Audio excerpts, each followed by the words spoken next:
Hi everyone, Matt here from Proof Fly Fishing. In this video series, we're working with Gink and Gasoline, and we're going to walk you through every step of the way to build your own custom graphite fly rod.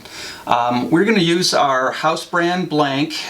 This will be a 9'5" weight, and at the end of the series, we're actually going to do a giveaway of the rod that I'm building. So look for details on that a little bit later. But what I wanted to do in this first video is walk you through a basic set of equipment and tools that you'll need to build a fly rod.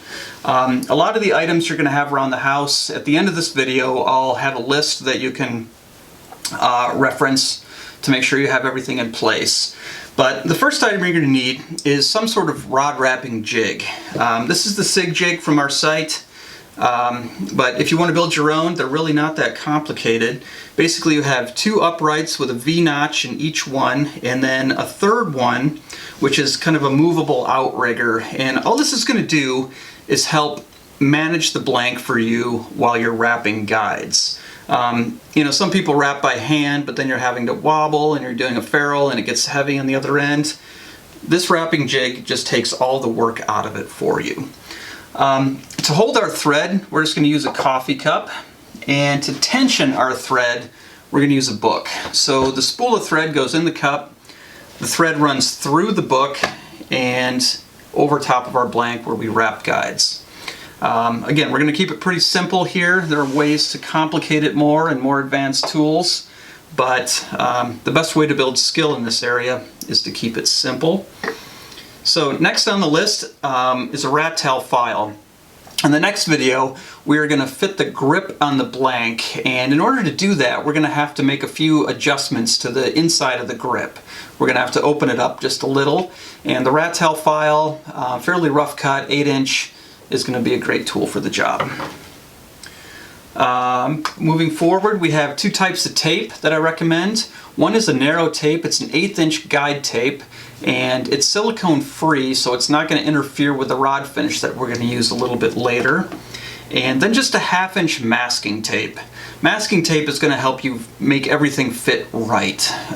When we go to install our reel seat and sometimes even our grip, we're going to use this tape as kind of a mold for the epoxy to go over.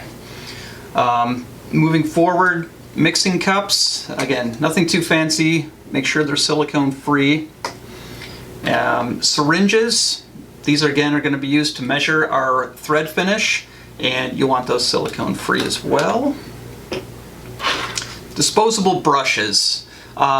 These are going to be your best friends. So when we go to apply epoxy for gluing parts on, or when we switch over to thread finish, the disposable brush is going to be a great way to just apply that epoxy. And if you go through multiple ones of them, it doesn't matter because they're very inexpensive.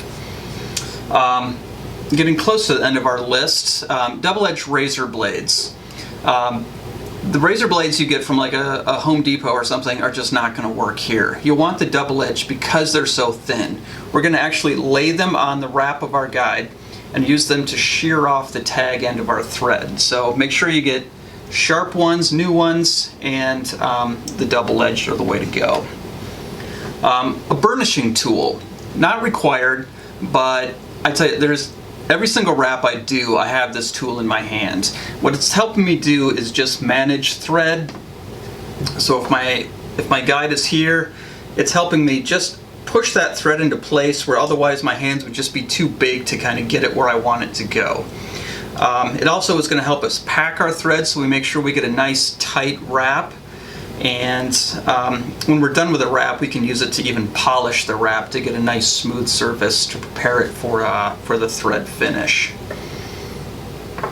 Some sort of mixing stick. This is one of our stainless steel sticks. What's nice about using a metal one versus like a popsicle stick is that it's not going to introduce air bubbles as easily into your finish as you're mixing it. So nice way to go there. Some sort of tape measure. This is our proof measuring tape, but really any tape measure will work. If you have a construction grade, that'll work fine. We're going to use this to lay out the guides on our blank. Last two items. This is a 5-minute epoxy. You can use any epoxy that you might want. There's nothing special about the holding ability of this epoxy. What is special about this is that it's a paste. And unlike the kind of dual syringe epoxy you can find at like the home centers, what this is going to do is it's not going to move around on you as much. So when we're gluing our grip on, and we're gluing a fairly large area around the entire blank, this epoxy kind of clings to it. Whereas other epoxy, you're constantly rotating that blank to keep it from kind of sagging or dripping off. So it's a nice way to go. It kind of makes life easier for assembling various components. And the last thing on our list is our thread finish. This is a two-part finish. You've got a resin and you have a hardener, and we're going to mix those together using the syringes and the mixing cups, and then we're going to apply it over top of the thread, and that's going to form the hard kind of shell to protect the thread and keep that guide in place. I'm using Threadmaster. It's pretty much the industry standard today, but there are other finishes available. If you happen to have one on hand, that'll work fine. So that's pretty much it. You know, a lot of the items you'll probably have around the house. If not, you can make some, or you know, maybe purchase a few of them if you need to. But in our next video, we are going to go over all the parts of the rod that you'll need. So we're going to start with the blank, and we'll go over the various guides that you'll need all the way down to the end of the reel seat. And then after that, we're going to actually fit the reel seat and epoxy it, or excuse me, we're going to fit the grip and epoxy that in place. So we'll see you next time. Thank you.